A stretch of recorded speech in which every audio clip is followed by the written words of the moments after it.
Greetings, everyone. Welcome back to another episode of Bite Size History on History with Audrey D. In today's lesson, we are going to be starting into our series on ancient China, beginning with the Mandate of Heaven. Now, if you are enjoying these lessons and this channel so far, please make sure you're hitting that like and subscribe button. Also, find me on Instagram as History with Audrey D, and you can become a Patreon subscriber to help support this channel by signing up for Patreon and finding me as History with Audrey D on there as well. This comes with a number of additional benefits, so please make sure to go ahead and check that out. Let's go ahead and get started on our lesson about the Mandate of Heaven. The Mandate of Heaven is a pivotal concept in Chinese history. It's deeply intertwined with the rise and fall of dynasties. This doctrine, originating during the Zhou dynasty, provided a divine justification for the rule of emperors and established a framework for understanding the cyclical nature of dynastic changes. Let's go ahead and take an in-depth look at how the Mandate of Heaven and Chinese dynasties are interconnected. The Mandate of Heaven, or Tianming, was first articulated by the Zhou dynasty to legitimize their overthrow of the Shang dynasty around 1046 BCE. According to this belief, Heaven, or Tian, granted the right to rule to a just and virtuous leader, known as the Son of Heaven. This mandate was not permanent.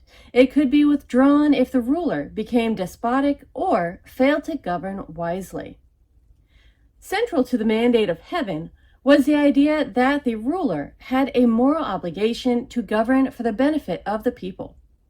This principle was rooted in Confucian thought, which emphasized benevolence, Ren, and righteousness, Yi, as essential qualities of a good ruler. If a ruler neglected these duties, it was believed that heaven would signal its displeasure through natural disasters, social unrest, or military defeats. The Mandate of Heaven played a crucial role in the dynastic cycle, a recurring pattern in Chinese history where dynasties would rise, flourish, decline, and eventually be replaced. This cycle can be broken down into several stages. Stage 1 is founding. A new dynasty is established by a leader who claims the Mandate of Heaven. This leader is often seen as a hero who has overthrown a corrupt or failing regime. Stage 2 is prosperity. The new dynasty enjoys a period of stability and growth. The ruler governs justly, and the state flourishes economically and culturally. The third stage is decline.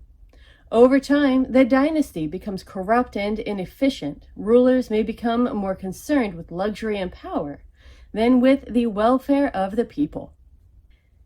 The fourth and final stage is collapse. Signs of losing the mandate appear, such as famines, floods, and rebellions. Eventually, the dynasty is overthrown by a new leader who claims the Mandate of Heaven. Some historical examples of dynasties include the Zhou dynasty. The Zhou dynasty, lasting from 1046 to 256 BCE, was the first to use the Mandate of Heaven to justify their rule. They argued that the Shang dynasty had lost the mandate due to their moral failings and that heaven had chosen the Zhou to replace them. This concept helped the Zhou maintain their legitimacy for several centuries, even as their power waned during the later Eastern Zhou period. The Han dynasty, lasting from 206 BCE to 220 CE, also invoked the Mandate of Heaven to legitimize their rule. Founded by Liu Bang, a commoner, who rose to power through military prowess and political acumen, the Han dynasty emphasized Confucian ideals of governance. The Han rulers claimed that the Qin dynasty had lost the mandate due to their harsh and oppressive policies. The Han dynasty's long reign is often seen as a golden age in Chinese history, marked by significant advancements in culture, technology, and trade. And the final dynasty we'll be discussing as a historical example is the Ming Dynasty, lasting from 1368 to 1644. which provides another example of the mandate of heaven in action. The Ming was founded by Zhu Yuanzhang, a former peasant who led a rebellion against the Mongol-led Yuan dynasty. Zhu claimed that the Yuan had lost the mandate due to their failure to address the needs of the Chinese people. The Ming dynasty's early rulers focused on rebuilding the economy and restoring Chinese cultural traditions, which helped solidify their claim to the mandate.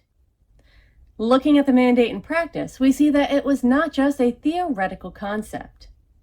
It had practical implications for governance and political stability. Rulers were expected to adhere to certain ethical standards and to address the needs of their subjects. Failure to do so could lead to widespread belief that the mandate had been withdrawn, which often resulted in rebellion and the rise of a new dynasty. The mandate of heaven influenced Chinese political philosophy and culture for millennia. It provided a moral framework for evaluating rulers and justified the overthrow of unjust regimes. This concept also reinforced the idea that political power was contingent on moral virtue, a theme that resonated throughout Chinese history. The mandate of heaven was a foundational principle that shaped the political landscape of ancient and imperial China. It provided a divine justification for the authority of emperors and explained the cyclical nature of dynastic changes by linking the legitimacy of rulers to their moral conduct. The mandate of heaven established a unique system of governance that emphasized ethical leadership and the welfare of the people. This concept not only legitimized the rise of new dynasties, but also served as a check on the power of rulers, ensuring that they remained accountable for both heaven and their subjects. And that wraps it up for today's lesson on the mandate of heaven. Now, I hope you enjoyed this lesson, and if you did, please make sure you leave a comment, leave a like, and subscribe to the channel so you are updated every time I put out a new video. Now, please make sure to also find me on Instagram and Patreon as History with Audrey D. And if you become a paid subscriber on Patreon, you also get the option of suggesting new lessons in the future. Thank you so much for watching, everyone. I will see you in our next lesson.